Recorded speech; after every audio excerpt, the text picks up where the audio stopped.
ఇక దసరా సెలవులు వచ్చినాయి కాబట్టి పోరలంతా ఆటలకే ఎగబడతారు అన్నట్టు ఆటలంటే యాదకొచ్చింది. పోరలు బగ్గ కాయి చేసే ఆట ఏదంటే క్రికెటే. ఐతారం వచ్చినా సెలవు వచ్చినా బ్యాట్ పట్టుకొని దోస్తులను ఎంటేసుకొని గ్రౌండ్ కురుకుడే.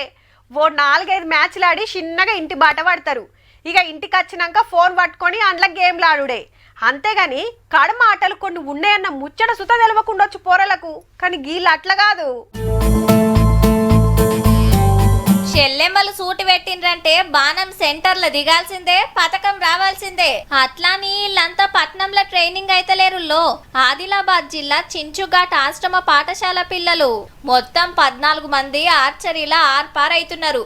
పోటీకి పోయిండ్రంటే ఏదో బిల్ల పట్టుకొని వస్తారంటే చూడుండ్రిగా.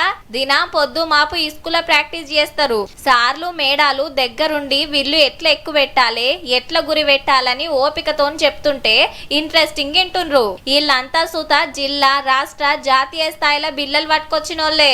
గోల్డ్ మెడల్ వచ్చింది సార్ నేషనల్ లో. అంతా ఆదివాసీ పిల్లలే కాబట్టి చిన్నప్పటి సంది కాయిష్ పెంచుకున్నారు. అయితే ఇల్వగల్ల ఇష్టాలు లేకున్నా ఉన్న వాటితోటే పథకాలకు గురిపెట్టి దంచుకొస్తున్నారు చెల్లెమ్మలు.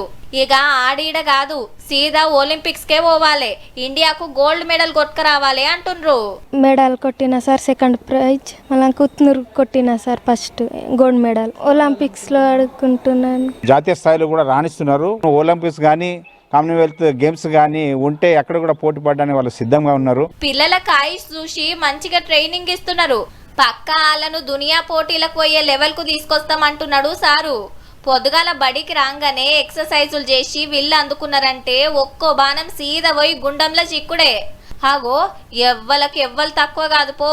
ఇట్లనే ప్రాక్టీస్ చేసి దేశానికి బిల్లలు పట్టుకురావాలని కోరుకుంటా. All the best చెల్లెమ్మలు.